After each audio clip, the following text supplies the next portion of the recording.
attention. Make sure my voice is carrying. Hi everybody, I'm Reverend Brendalyn Batchelor, and I am the minister at Unity Santa Fe for the past 23 years, and a member of the congregation for 8 years before that, so I'm kind of in the plaster.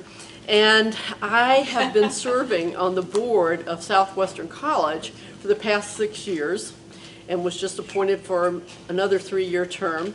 And Southwestern College in Santa Fe, New Mexico was founded by Robert Waterman. And it was founded based on the Phineas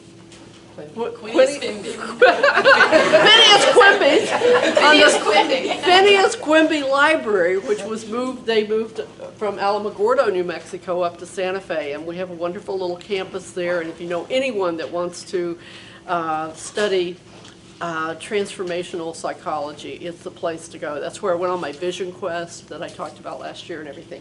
So I've had the privilege, because Robert is a emeritus board member, president emeritus, and so comes to most of the board meetings. So I've had the privilege of working with him and knowing his work for a number of years. So I'm delighted that he's bringing it to our convention.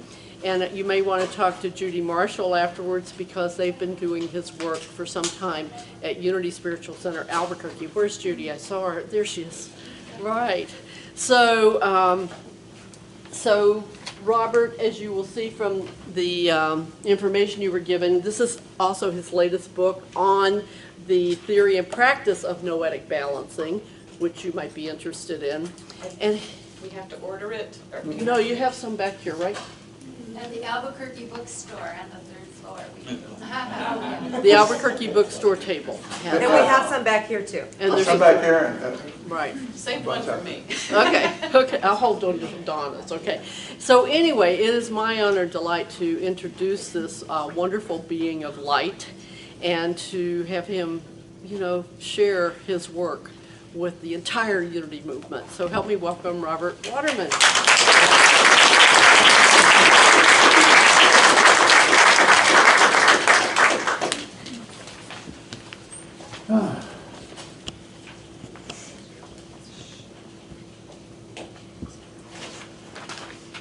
So it's quite a turnout this grade. So I'm going to start in the beginning. Sure. Because It was a void. this Uni movement you've gotten swept up in started a long time ago. So one of my favorite words is zeitgeist, and that's a time spirit of the times, and that's inspiring in and of itself.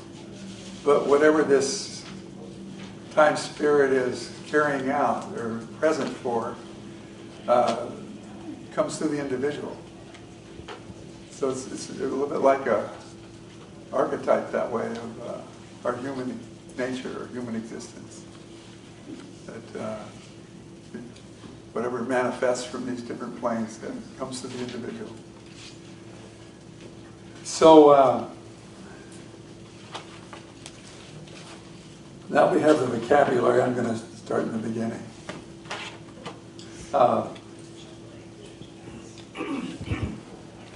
This is it's a terrible color. Now, that's not a criticism of the beginning.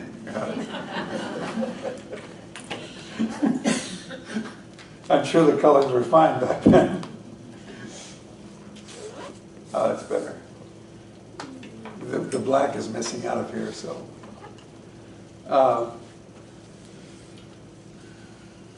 So I like to look at this as the first cause.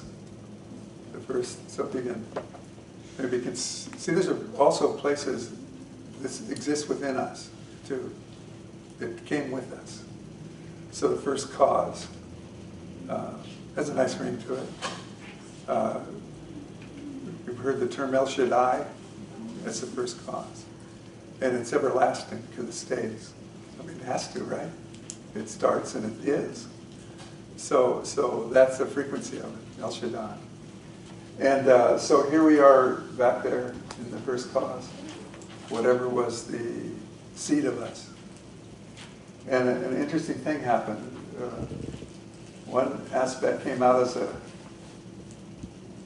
what becomes the individual things in creation, and the other part went out as creation. So in our seed cell, there's an aspect that went out and become part of everything. And the other half came out to be the individualization. So we have this in us. When you see this cross, it's about where those intersect, where the spirit the spirit of the whole has the individual experience of living. So that becomes an impulse. When we refer to that sometimes as the will of God in us. The way I like to look at it is, you hear these terms when you're little and you spend your lifetime trying to make sense of them. So my sense of the will of God is love will have its way. So in that first cause, the loving was in the seed, and the impulse to embrace everything and to go out and be an individualization was there. So you can't help it. So you couldn't help but end up here someday wondering about these questions. See, it was just a matter of time. So in terms of zeitgeist, this was, what kind of time spirit is this? That first one was all time. In other words, it set the times. So time is a space. So time just is. So past, present, and future, they just are. And this is very convenient if you want to transform yourself, because it's all within arm's reach, which we'll go into as we go along here. So what's an image of this might be? It's like when I was thinking about this earlier, there was a weather map, from the satellite, and it had this big swirling. Your jacket's sitting in this big swirling cloud, and it had a little thing in the middle where it's like a vortex. It must have been a tornado. So I remember that. It's familiar. It's like you have this vastness, and then you have this vortex. And it just whenever that vortex opens up, it just pulls it all through you.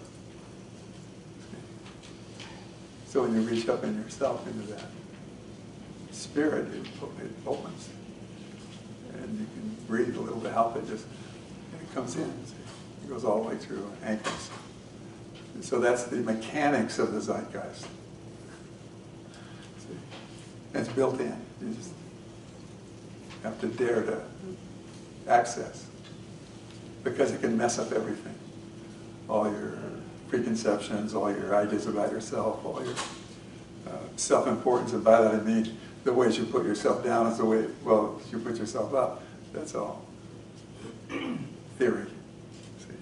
It can disrupt all that because of that energy it brings through, that personal awareness that the only real activity inside you is love having its way. See? And then this has so I'll go down here a little bit further so you can see this. So this is energy coming in. This is the universe, and everything in here kind of reflects off of this back into here. So this spirit comes in and goes out. But then it goes through what you've made up about yourself. It goes through your personality, your belief system. So everything you've decided about yourself programs that energy to go out with your stamp in it. So whatever you've chosen inside, you've chosen for everything. Because it goes out and it reflects back. Comes back through people, events, situations, circumstances, then you meet it in your life in the present moment. See, so it's you meeting you in a way. And it comes back with all the things you've added. It just helps you see them, see your lifestyle. I think they might call it karma, but anyway, it meets you. And so you have to deal with it. And so the key is to use everything that meets you to transform yourself into loving. See, and that restores that enables the zeitgeist of the world, allowing that transformation of the world into loving to take place. So that's the time sphere we're working with. It's set up for transforming the world into loving, but how does that occur? It occurs through individuals. So this Noetic Balancing is all about, lining yourself up and cleaning up the lens here, the crystal, so that it enables the zeitgeist to come through in a bigger way. See? So anytime you have gratitude or forgive yourself or act out of service or loving, you enable that. You start transforming yourself into loving. Every time you're willing to look at the darkest place inside of you and bring loving into that, see, instead of judge it or make it wrong, you contribute to that. I think Jesus put it, whatever you do to the least of these, you do to me. So that's the least of you inside. So the smallest part you've judged in the worst way. See? This also has to do with detail. The most, the subtler, like, where are you conscious? Are you conscious when you put a glass on the table? See? There's a whole consciousness there. The glasses are very intelligent. They know how to be a glass. They just hold themselves like that. They're a little, stiff, but they hold themselves. So you appreciate that activity. See? So the individualization of that glass, see, came out of the same mechanics that we did. See, so everything. So when you see a tree, or however that being got there, it's there for the same way, in the same way. So anytime you connect with nature, or you're connecting with this field, that you're joining the zeitgeist that you came in to be a mechanism of.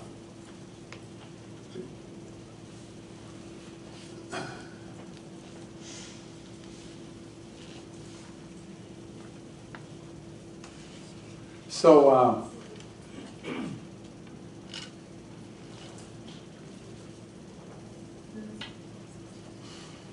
the next reference point is I want to use is this is I'm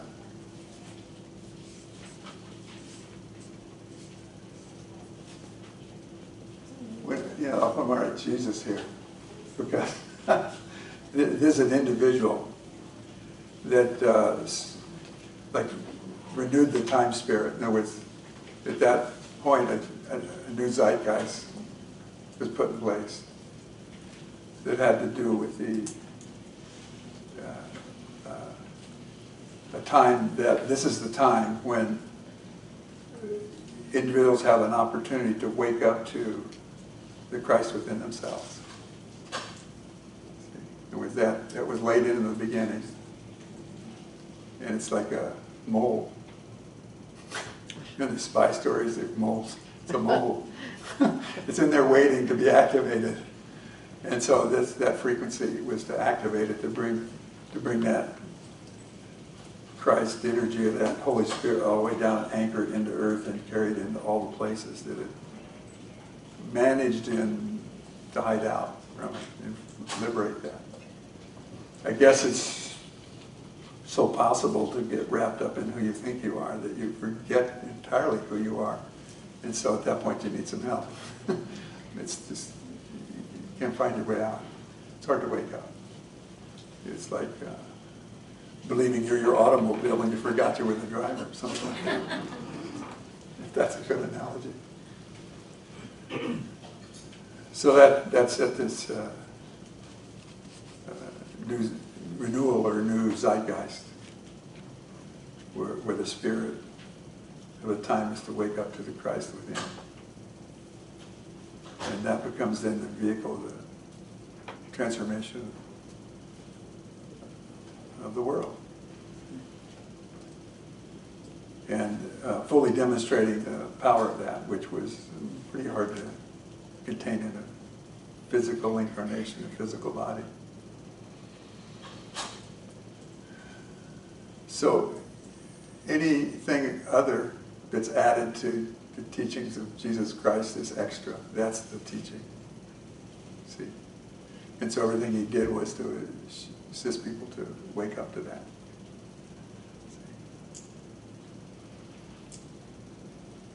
So, and then I know I'll go back to Quimby in a minute, but with Fillmore, Charles Fillmore, there's a way to study this. They call it like a phenomenology, but it's a way to use your own consciousness to explore in a scientific way. So he came to a place where he could look at this inner Christ in terms of the 12 powers, in terms of the 12 disciples, which were, so those are different personalities. Those are different personalities, but different aspects of the Christ. And so sometimes we're doing more of those one than the other, but eventually we realize all those and bring them together. So in these many incarnations and many lifetimes, we've been, kind of making our rounds into, being strong or eliminating. I guess we had a diarrhea lifetime or something.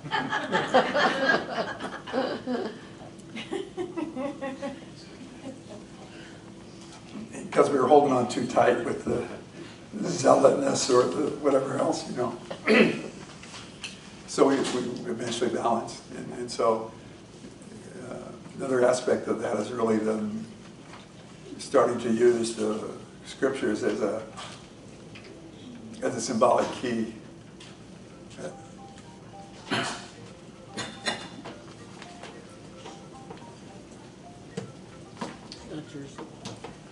As a symbolic key.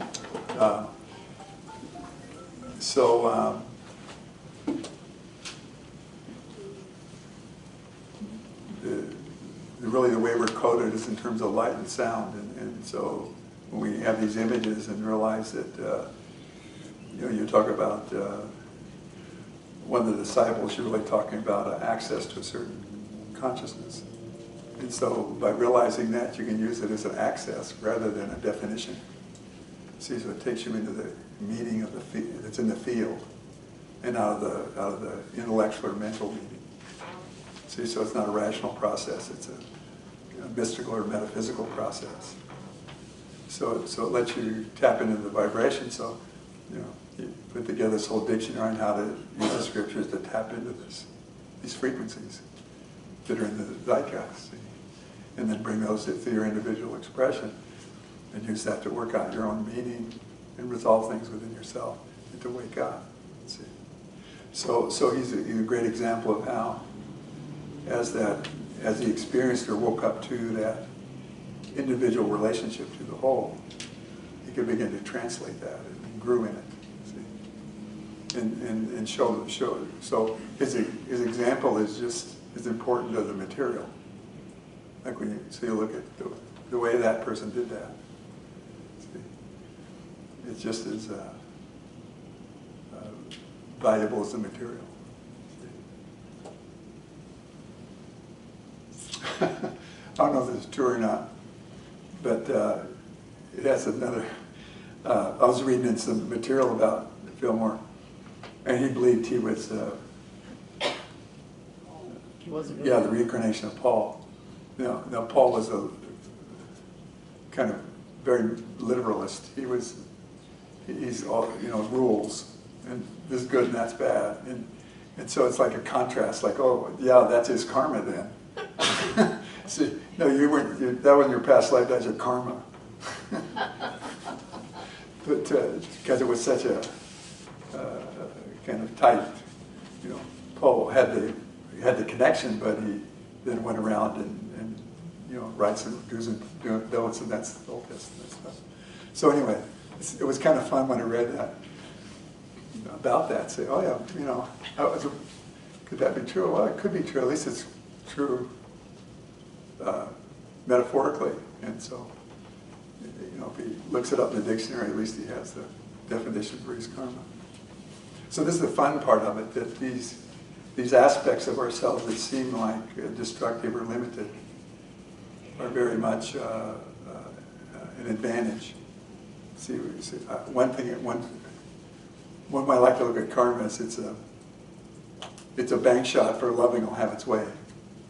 See, fear can't inflict or make you, but because it supports everything, it's unconditional love. So it's your choice. So you create this kind of perspective, and you go out on it, and loving's still working with that, but it has to go bounce off of something that wakes you up, and then it can straighten you out. So each one of these patterns, even illness, is a process. So we very much part of this realization in this is that really respecting people's path. If they're doing something you think is wrong or bad, like, well, first come into an honoring and respecting of that path, because that's just as a holy process, just a divine process as you. It's the zeitgeist working its way out, and they're doing a bank shot. So love them and support them first, and then see how you can work with that to maybe guide it or lift it or whatever's necessary. Okay, so we'll go down the way here, and we just call this the American Transcendentalist, because that's the milieu that Quimby came out of.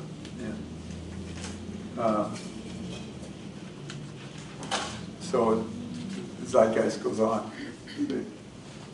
And so Quimby was a fascinating character, and as the story goes, he was a watchmaker in New England, and so he had a very detailed consciousness, and he had consumption, or TB, I guess it is.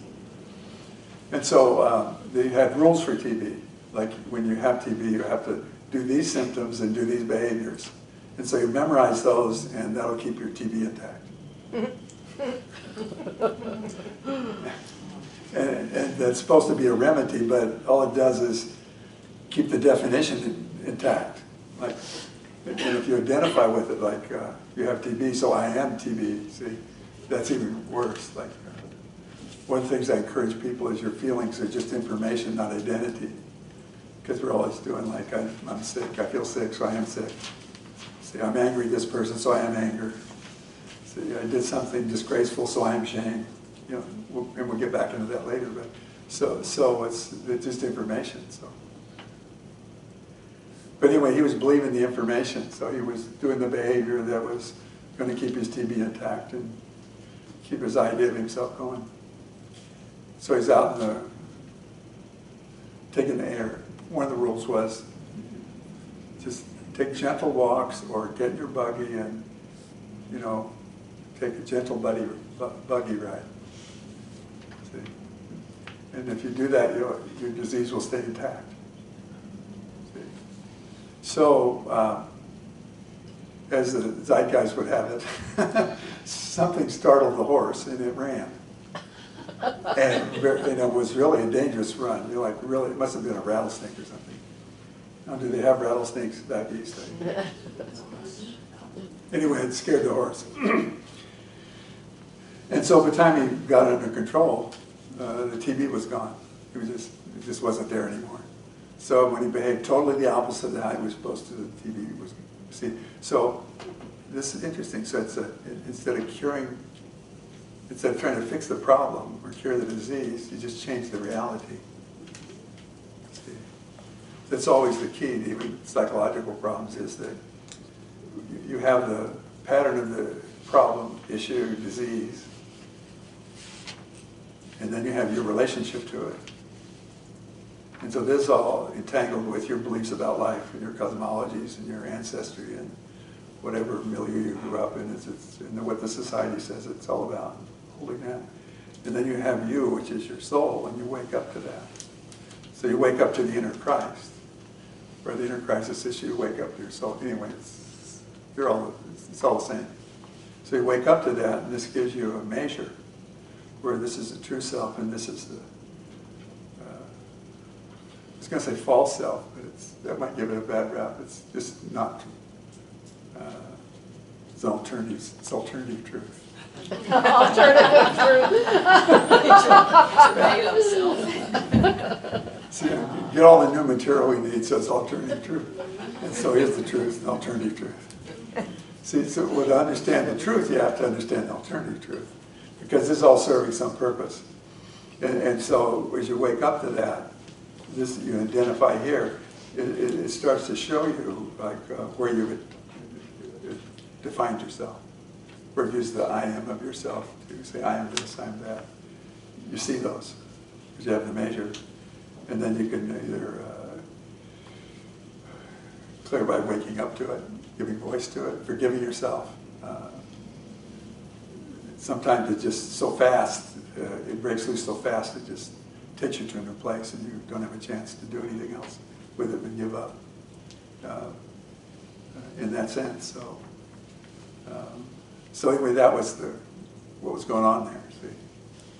So he became curious about, well, what happened here? What was going on with this? And he did a lot of research, explored hypnosis, and he finally came up to what he called the science of the Christ. It's a very simple process. Very powerful, very simple process. And so he would, of course it was based on the awakening to the Christ within is the healing. Well, part of that process is to understand the belief system that you have that holds you out of focus with it, or in a distorted relationship to it. So he'd sit down with a person and go through their belief system and where their false beliefs were, work those out, have that kind of conversation. And do this in a consciousness of being present. And by that I mean divine presence, like when you're really present with what is. There's no judgment about what is, you just look at it like it is. In all of its glory and all of its darkness or whatever it is, you're going to be present with it. And just present. And what that does is line you up inside so that you're embodying the entire range of the levels and dimensions and this whole flow of energy that brings this cosmic Christ into the personal Christ and wakes that up. So you're in that presence. So also in that being present with what is, we also talked about a moment ago how whatever's in your consciousness circles out and reflects back to you. See? So it's showing everything back that's in your frequency and the frequency of the person you're sitting with. So there's the levels of beliefs and issues. But then inside of that is a level of the soul that's also reflecting back, or shining back through it, because you're present. See, if you're like almost present, it wouldn't do that. It's present. And we hold that for a moment, but that's a very powerful thing where you say, how do you do that? Well, usually you think you're, like when you think of, well, that bell just went off, or what do I got to do after this class, or why is he talking so long? See that you think those aren't distractions; those are just thoughts. And so, like, did the cloud going by distract you? Well, maybe it did. But see, they're just there. the walls are there, the floor's there. It didn't distract you. See? So you just let all that do whatever it does, because that's what we do. See, so don't object, don't judge your own nature. Like, I'm bad, I'm thinking I'm not being present. So you be present with those too. So what is total. Like all the distractions and the discomfort of your body and your issues and your guilt and whatever else, your regrets come up or whatever's going on in your consciousness right now. That's just part of what is, so you're present with that too.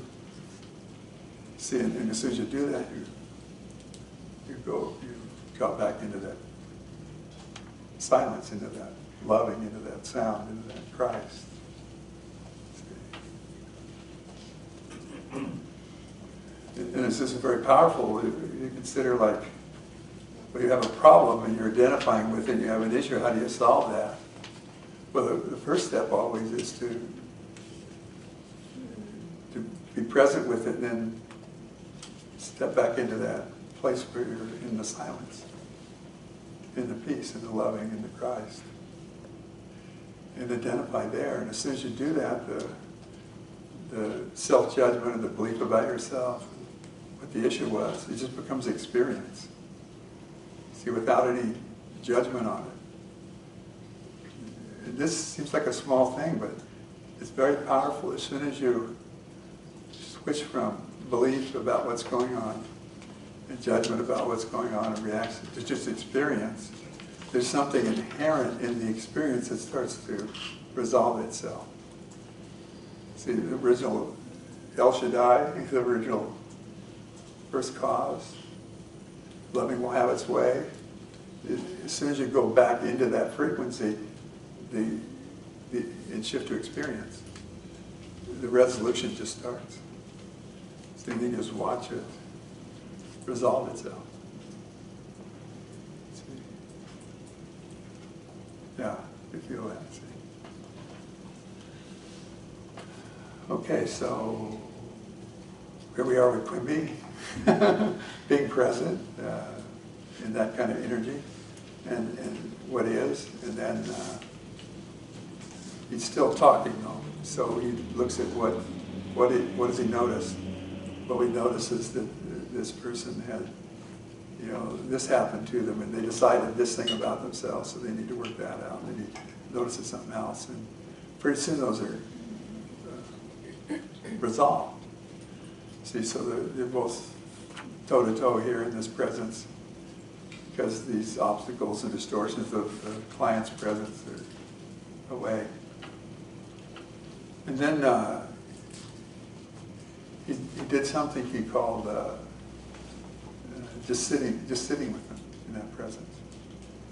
So just be present and more present. See, and more present. And so there's this relationship we each have to, actually it's a kind of esoteric meaning of the golden mean, where this, a small part is the large part, as a large part is the whole. And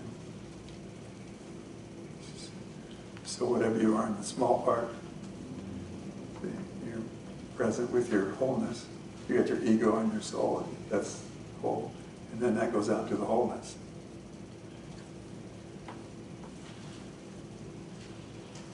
So you merge with that, and when you're in the wholeness, you're in the same wholeness that the client's in. See? So it's like your soul and their soul is ganging up on anything that's left and moving through this field of relationships. So like right now, I'm the part of you that talks about this stuff, and you're the part of me that listens to this stuff, and then also reflects back little things I might have missed, or all the ways to do it. Well, that's pretty amazing. You see, puts things in perspective. See, when you get to that level of it, it just starts to amplify. And presence brings more presence.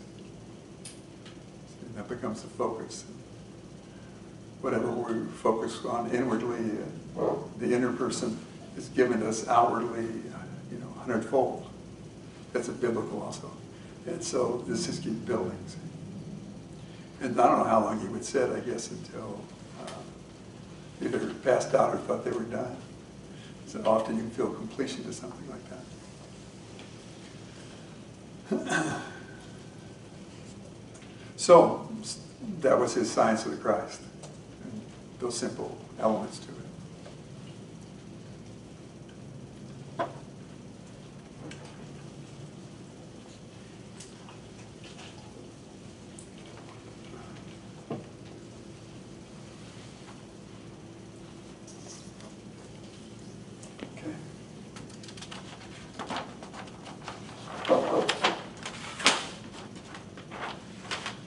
Funny, put everything in existence on one little sheet of paper.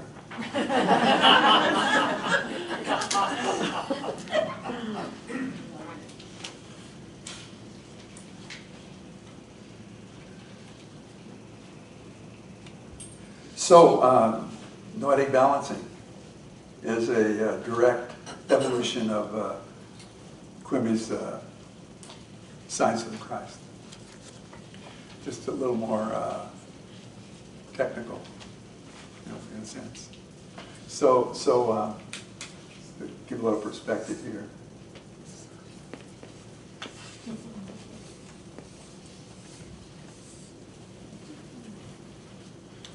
Anybody can have these sheets of paper when I go in. Will you sign?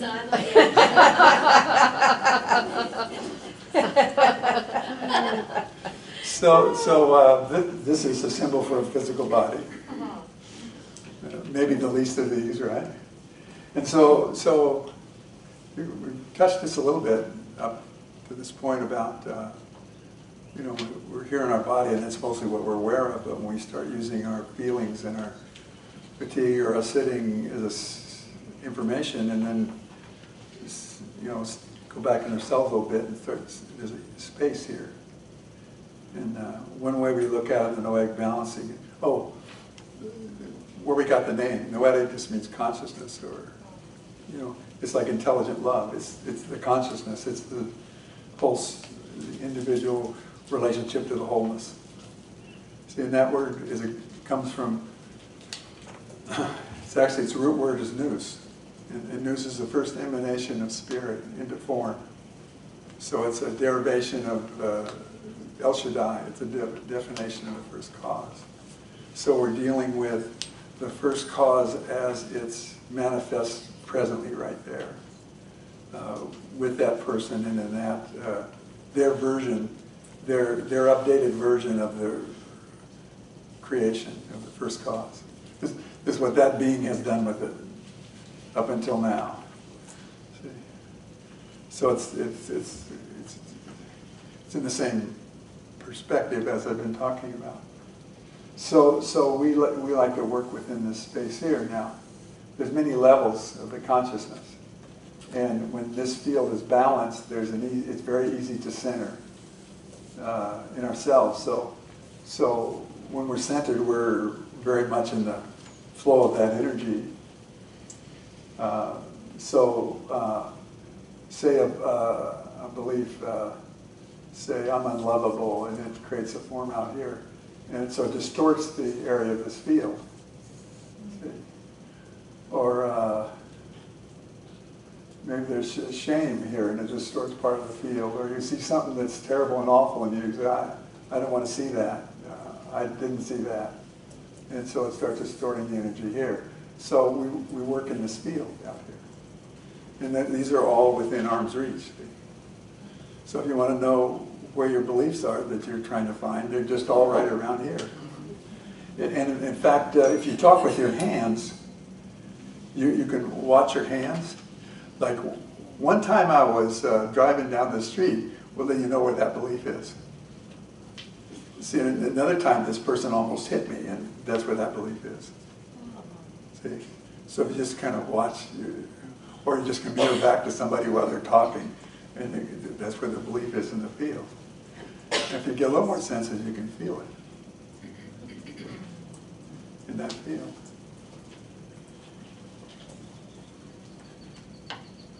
I got a quick demonstration for this one. Just close your eyes a moment. We'll do other more in depth, but this is just so I can get the picture one. So close your eyes and just imagine a basketball. You know, seen a basketball at least once in your life, right? Or you can do a beach ball, whatever.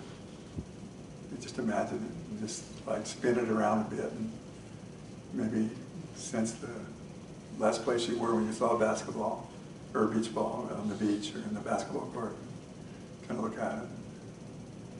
Take a breath, maybe drop into your center a little more while you're in your center a little more while you're watching the basketball.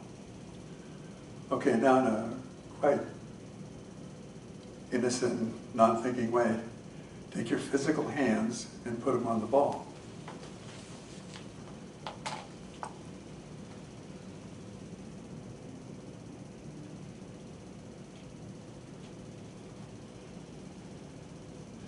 And then open your eyes.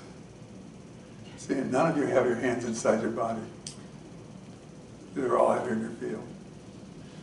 So anytime you form a belief, it's out here someplace. Okay, so you're looking out through all of the beliefs you had before.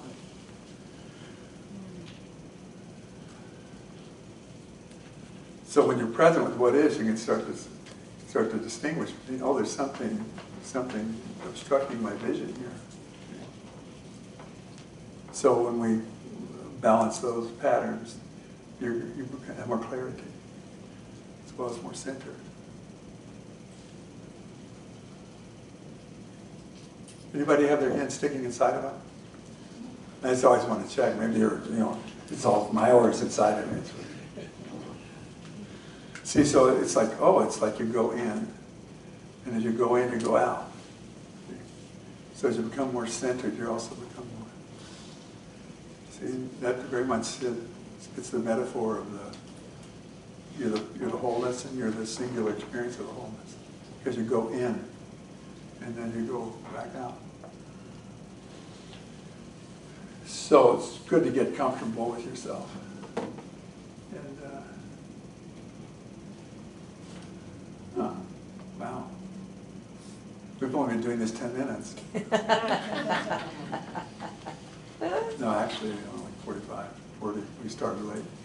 This is great. I haven't gotten started yet. So let me see. There's a piece I wanted to. Do I want to do that now or at the end? I'll do that later. So now that you got the mechanics of it with the basketball and so forth.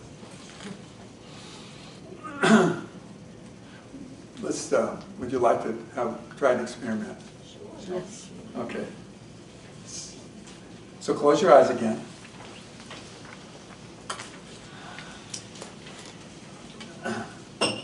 Take a deep breath and just relax into your space.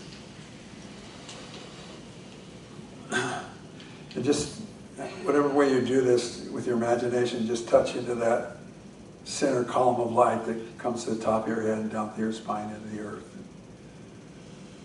Just kind of relax into that, touch into that, and just breathe through it. And as you're breathing in through that column of light, just bring that, on your exhale, just bring that energy, that light out into your space. And we all sense this differently. Some of you just sense you in your space, and others can visualize you in your space. There's always some kind of sensitivity or relationship.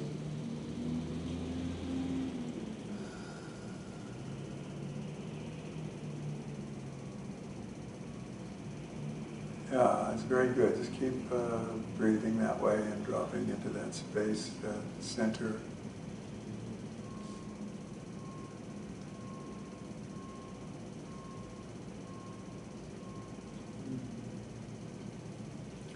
And whatever your power words are, code is for connecting you to Spirit or to the Christ, just use that inside of you. Actually have an image that reminds you. And just start breathing that through your body, through your center, through your space.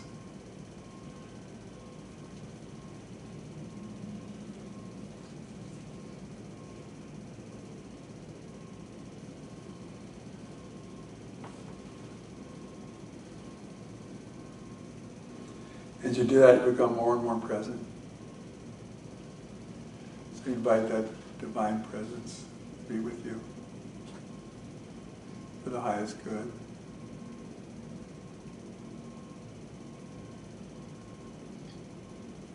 So you made this place where you are. And then quest inside to become aware of a time when you were disturbed or felt alone or powerless or had guilt or shame or some unresolved issue in the past week or so. Just pick one. Let it could be a big one or a little one. And just let it also come into your awareness. It's not a taking over, you're staying in your presence. But you're noticing, you're shifting your attention. You're saying, oh, this is, I can invite this into my awareness. It was a good place. And you look at what happened, who else was involved, did you react?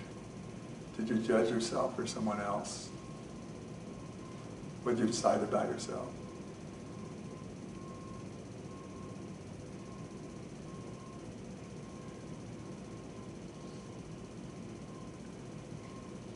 And if you like, you can even take one of your hands and touch where that, leave your eyes closed. You can even touch where that is in your field if you like. It's not required, but that's another way to work with it. So you touch it. And whatever you think it is where it is, because it's going to move there anyway, because that's just how cooperative it is. So then look at that and look at, oh, I decided I was this because of that. So I forgive myself for believing I'm whatever I decided in relationship to that thing that happened to me. And just say that inside yourself. I forgive myself for believing. Then take a really deep breath. Breathe that. Deep breath. And release it. So you breathe in the light and then you release the belief. And then you let yourself just move with the change. And see how that, what you experience, either in your body or in your feelings or in your thought. Maybe you just felt more present. Maybe you're not sure what you felt, but you feel a little more settled, a little calmer. So just take a moment of gratitude and ask for another one, another unresolved issue. Perhaps there's something you forgot about, but if you ask, you'll tell yourself. Or you say, I don't know what happened back there, but you know, whatever happened made me feel very ashamed about myself.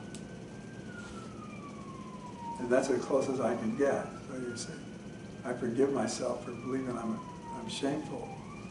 I'm a shameful person. Because of whatever that is, I can't quite remember. And just really focus on that. And then forgive yourself and take that deep breath and release it. And see where it takes you. It could actually give you a glimpse of what it was you can't quite remember.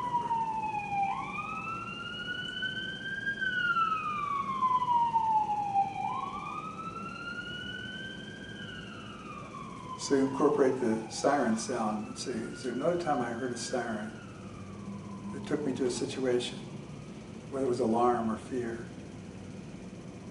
and where I decided something about myself? Perhaps there was, perhaps there wasn't. But touch back into that. Was there trauma there? Was it a siren for me?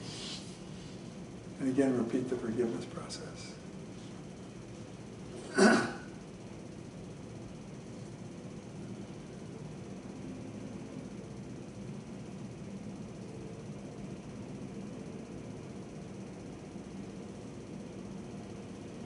And one more. Just take yourself to a time, even ask for guidance. If there's anything inside of me that I said or did, or someone said to me, or I did, and I decided something about myself that I could never tell anybody else. So you may not have to, but you have to tell yourself. You have to tell the Christ within you. So that secret, it could be a small thing or a large thing. It could be a shameful thing. It could be something that happened to you with one of your relatives. And just get hold of that sense, that secret. And when you have the frequency again, just, I forgive myself. Take a deep breath and just release that.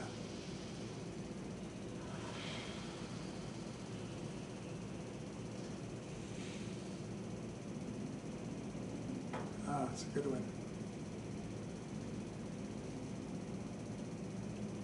Yeah, just let the... We're transforming ourselves into loving.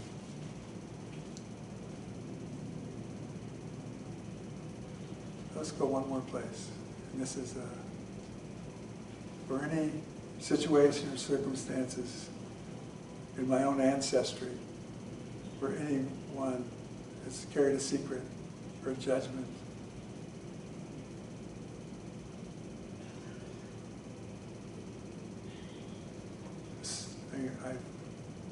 On their behalf, I forgive myself. Again, just take a breath and release any ancestral shame or blame or judgment or secret.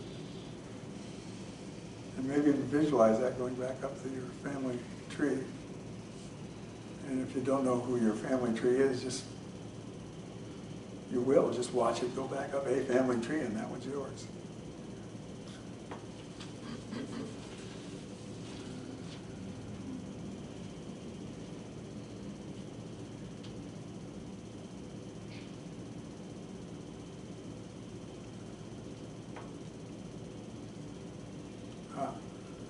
I'm being shown one more here. So this one is anything you've seen in the news that you react to. It's I forgive myself for any time I created, promoted, or allowed that kind of behavior or expression. And then forgive yourself and release it.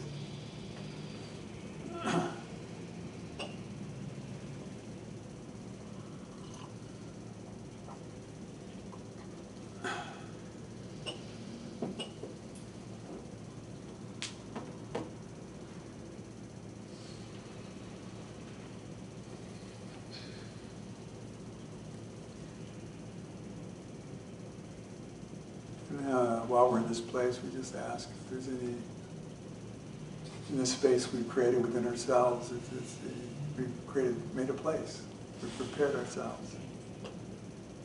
Whatever level of the Christ, whatever greater level of experience that can awaken within me, or whatever greater blessing I can receive, that be placed now, that availability is accepted. And that whatever we might be lifted to or shown about the possibility of when we're together in the Christ, of one heart, in the remembrance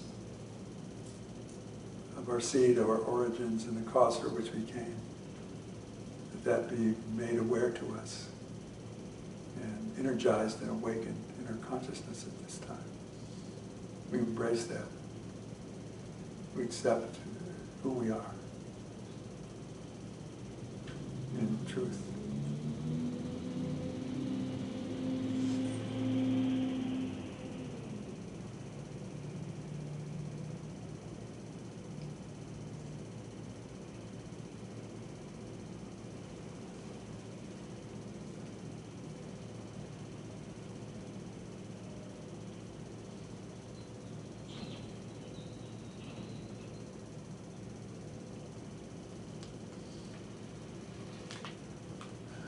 As you're ready, just open your eyes and focus more back into the room.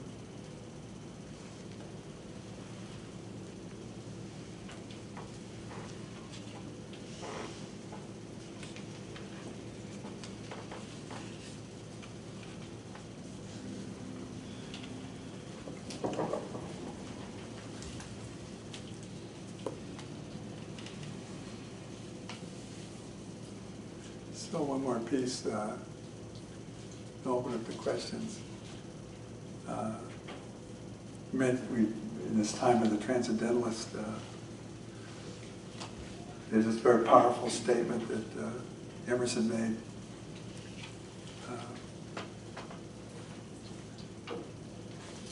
And it gives focus to this process of, as we transform ourselves into loving, the transforming of the world into loving can take place. So it's already said. It's what we wake up to. And so Emerson made the statement that for the first time, a nation will be created that is based on individuals that have awakened to their soul and base their actions on that soul within them. So that was his prophecy for this country. So that's the zeitgeist. When you join unity, that's the zeitgeist. You join. You see, because it's all part of that lineage that came from the beginning. It began with El Shaddai and marched within us through time, through space, maybe even perhaps, and through various renditions, and give a little kick started by Jesus Christ, and then people picked that up and carried it, like Emerson and Quimby and Bill Morris and so forth, and now us. So, that's all I have. So, any questions or other answers, alternative news, or yeah. So if it's a condition in the body, is it still in the field? Oh, that reminds me of a whole piece of the Quimby work I forgot. When they started experimenting at Quimby Center with this order balancing stuff, this Noetic Balancing, one of the theories they were working on, incidentally, this came to a channeling through Dr. Hunter, who channeled this being called Ralph Gordon, who disclosed that he was Quimby. So that's how it's a continuation also. But anyway, what the exploration was that diseases start out here in the aura with beliefs and decisions and I guess stuff we pick up from the environment or thought forms, or maybe we bump into some toxic belief. But anyway, it starts in the field. We identify with it, and incorporate it, and it condenses Into the body. Yeah, into the body. So if we could balance it out here, it would never get in the body. So it was actually conceived as a prevention to illness. But once it's in the body, well, it's in the body because that's the expression it's taking. So, So you with just that, love there's, it. well, not just. See, this is a wholeness. So we can't say, oh, metaphysical healing is better than allopathic healing. What, are you going to split God up and try to heal yourself? See? So, and everybody, two people can have the same disease and different karma as a reason for having the disease. So there's the remedy that might be a physical one. And then maybe you use it, maybe you don't. But then there's the metaphor, the symbol. You look at the disease as a metaphor, because this brings understanding about what in your process you're trying to give yourself. So you can see that the body's a total sacrifice to the soul. So it's on its way out. It's going to get used up. So we're talking about using it up better. See, when it also lasts longer. But see, so there's a metaphor to the disease. Like if there's restriction in the lungs, or you break your leg, or there's a metaphor to it. So you also include that to start building meaning. Then there's your relationship to the illness. Do you judge yourself or define yourself in terms of the illness? Or do you wake up to the Christ within you in relationship to your illness? So see, there's all these levels to it. So I suggest everybody use all of them. See? And in our practice of Noetic Balancing, some people's physical symptoms change and some don't, because of that process. They used to joke that when you're doing a balancing, and this is in the days before they really know what they were doing, they said, well, we balance somebody, and what if we were just to resolve all their karma and they died? So we laughed like that, but we don't need to owe anything to see karma's opportunity. We don't need to have that to go on and do things and do loving and become more loving. It's an infinite process. See, so I don't know how far this goes, but consider that as you wake up in this relationship with the Christ and the center line, which is spirit, and then this field, there's a geometric structure. And as you awaken to that more and breathe that, through your body, it's going to start shifting the molecular nature. It's going to activating the atoms different. It's going to start translating the body. See, so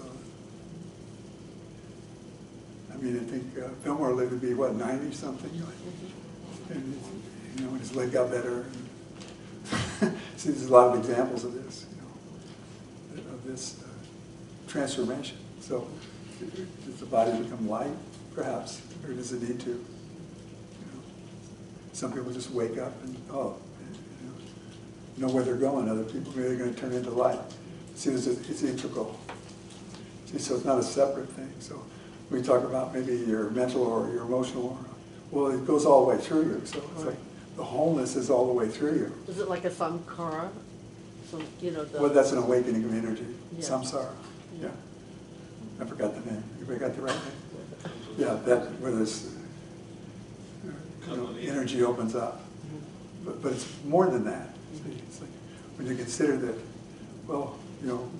some of our illnesses are caused because we're in opposition to the environment. Well, if you're at peace with the environment, see, then the light comes through that part of creation, through us. See, so we're at home in nature. It energizes us. We're not afraid of the jungle.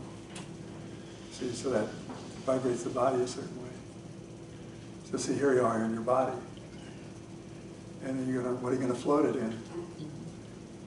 See, what's going to be the atmosphere you breathe through it? See, is it going to be your fear of your body? Like, I'm so afraid I'll get sick and get this and get that. Or, for me, I have this disease, Well, I'll victim myself to death. See, when you're a victim, you can't breathe, feel spirit through it. You said, this part doesn't belong to God anymore. It belongs to my attitudes. So when you start feeling your body, it's like, oh, what if the stars are flowing through my body? See, and then you feel the body lighten up. See, I don't know if you can levitate with that, but some people can. You mentioned that the thought is out in the field and the aura is not in the body. What's that? I believe you said at one point that the thought is out in the field, that you can locate it. Yeah. But you said it's not in the body, like in the cell. No, it can be, if it gets dense enough. Yeah, was my Yeah. question. It's the point is that it's out here in the field, usually. And it gets denser, and if you keep it long enough, it'll condense into your body. Because the aura goes all the way through the body. And so you're in yourself. See, your body is in yourself. And so these patterns we create, these judgments, they pass through the body. Sometimes we're working on something out here and a person's body's in pain, and it changes because this was creating a distortion in the field. See, the distortion goes out, so it brings that up. Somebody else is maybe condensed into the body and they have cancer someplace. Cancer is an example of something's really condensed into the body. So it's got pushed so deeply in, it takes some physical event to get you to wake up. Because when it was out here, you could ignore it. So yeah, it's all, both are true. It's all true. See, you got to get yourself as an energy being here. See, yeah. And then Start to sense that. See, and then you may notice that when you cough, all of a sudden your body frees up about something. Oh, something must have been in there that got thrown out. See? So we talk about one of the 12 powers of elimination, and how does all that happen? The common cold eliminates a lot of stuff, so it's working for that disciple. See, various things like that. So anything where we release stuff, we can. Sometimes it's just disidentifying with it. Oh, I'm not that. You know, I'm not this. I'm not a terrible person, or unlovable. You know, I'm not that. I changed my mind. Or you forgive yourself for believing it. As soon as you deconstruct that, you go to your truth. So your default is a loving. The default setting is a loving. So you get that kind of ease with yourself. Yeah. I was wondering if you're familiar with a holistic practice called healing touch. Yeah. Because I just wanted to mention it because it's very similar. It's very similar in Yeah. They're all actually using it in hospitals now. There's just one truth, and everybody's researching the same one, so they're going to discover it. And they're going to have different forms of it. This is just one of them. But the basis is there. See? And I was sensing a little bit of doubt. I know it works. Yeah, no, it works, absolutely. Where it works. And it's, yeah. See, and again, it's being present with what is, and what do you notice? Do you touch it? And the energy flows. And then there's Reiki, and it works on the same principle. So a lot of things like that. The whole Ho'oponopono prayer. Yeah, that's great. That's I was thinking of that one. when you have nothing to do, you just clean up the junk. This whole Ho'oponopono is great because part of the theory is that it's not the person; it's the negative belief systems. And if you erase the negative belief systems, you eliminate the negative input, and they forget why they were bad. How do you consider being present to that change that may seem unacceptable, and yet the whole rest of the relationship is good? How do we stay present in that instance in relationship? You know, sometimes the resolution is leaving. Yes, I do know that. Yeah, but sometimes that's the resolution of what you signed up for, was to leave. Was to leave. But the way I like to approach this with myself is so I don't miss anything. I'm present with that. You know, this is whatever it is, crazy, mixed up, dangerous, whatever. See, the more present you can be with that, the more it's just kind of you have some clarity on how bad it is. That's okay. See, there's no judgment there. It's just like, oh, there's also me, and then there's my situation, and then you look at what is there unresolved in me based on the model we've been looking at. If it comes into your reality, you had to program it in someplace. You know? And you know you did. Yeah, well, that's good. So it comes back. See, so you look at. First, you can start looking at the realization. Well, I'm start to distinguish between the self I am in the relationship and the self I am in my truth. See, and that's not a justification for anything. It's just a pure, oh, I get it. All this thing that's happened to me, I decided it was me. I'm that person that does that situation. See, if you're in it, you decided it, even though you didn't know you signed up. But then start waking up to the you that's more your soul self, more your loving. Say, oh, so that's the first step. See, then you can look at, well... And to love and forgive it. Right. No, love and forgive yourself. Right. That's what I meant. Yeah. That part of me that bought into it. Yeah, so you're looking at that and say, oh, I forgive myself for believing I'm the victim of this. I forgive myself for believing that I didn't sign up for this, because I'm blameless. I forgive myself for, see, because on the ego level, we look at this stuff and shame and blame. So we don't solve it at that level. That's a level of awareness. We have to solve it on a higher self level, because that's just responsibility. You know, it doesn't blame or shame. It just, look, I did this terrible thing. It's so embarrassing. I'm never going to do that again. See, that's more the high self level. Then there's the other level where we shame and blame. Blame the other person, shame ourselves, blame ourselves. See, so one level of karma here is getting over that level of trying to solve something, where you're doing shame and blame them or you. See, so what it may be all about, how do I bring this into my life? So you get over that, doing life that level. So you get over basing who you are on that other person's behavior and what you want them to do so you can feel better about yourself. You have to take responsibility and do that for yourself.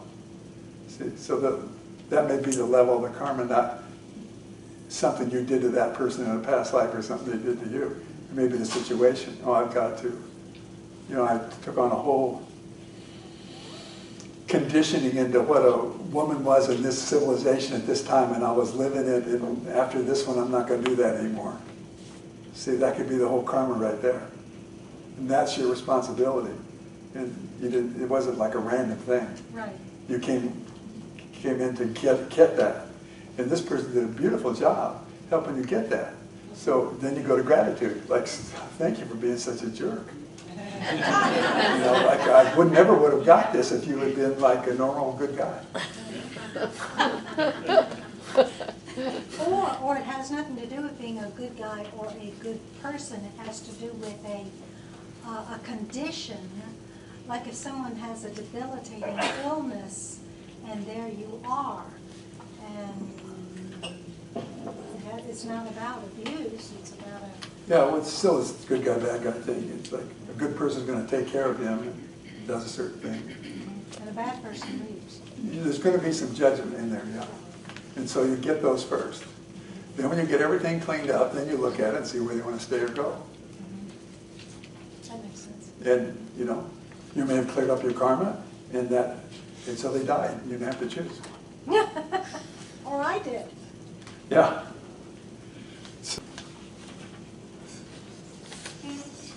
Get ready to run. So let's just take a moment to just be present, take a deep breath.